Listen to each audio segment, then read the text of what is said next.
Ferguson officials responding to a scathing federal report highlighting racism at its worst. We must do better, not only as a city, but as a state and a country. We must all work to address issues of racial disparity in all aspects of society. The Department of Justice investigation blasts Ferguson police and its courts, saying they helped lay the groundwork for the unrest that erupted after the police killing of Michael Brown. Now, of course, violence is never justified, but seen in this context, amid a highly toxic environment, defined by mistrust and resentment, stoked by years of bad feelings, and spurred by illegal and misguided practices, it's not difficult to imagine how a single tragic incident set off the city of Ferguson like a powder keg.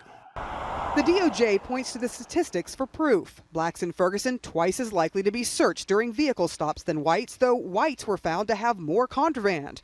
At least 85% of those pulled over, arrested, or ticketed for traffic violations were black. And the Justice Department is saying it was money, not public safety, that the department and city focused on. Blacks paying the highest price. The city relies on the police force to serve essentially as a collection agency for the municipal court, rather than as a law enforcement entity. That comes as no surprise to Reverend Derek Robinson, who became a protest leader in Ferguson. He says Ferguson police once pulled him over saying his taillight was out, but then asked to search his car. And I told him no. I said that you have no reason to search my car. I will not. So then he begins to say, well, I will charge you with failure to comply. So you got a ticket? Yes, ma'am.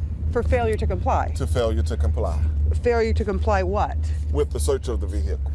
Now residents say they are vindicated, but also disgusted after seeing the damning emails unearthed by the DOJ, including racist jokes, several targeting the president and first lady. One includes a photo of bare-chested women dancing in what appears to be Africa, with a caption saying, Michelle Obama's high school reunion. Another shows President Obama as a chimpanzee. And yet another says Obama won't be in office long because what black man holds a steady job for 4 years? Let me be clear. This type of behavior will not be tolerated in the Ferguson Police Department or in any department of the city of Ferguson.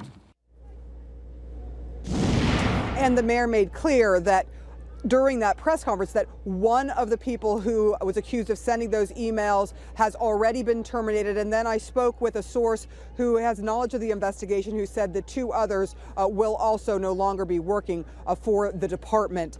We are, hearing some protesting now. This is the first real public response that we've heard. We've heard from other folks in the political realm who were very upset with what they heard coming out of the DOJ and out of the Ferguson Police Department. But you can hear there are about 15 to 20 people who have come out and protesting outside the police department right now.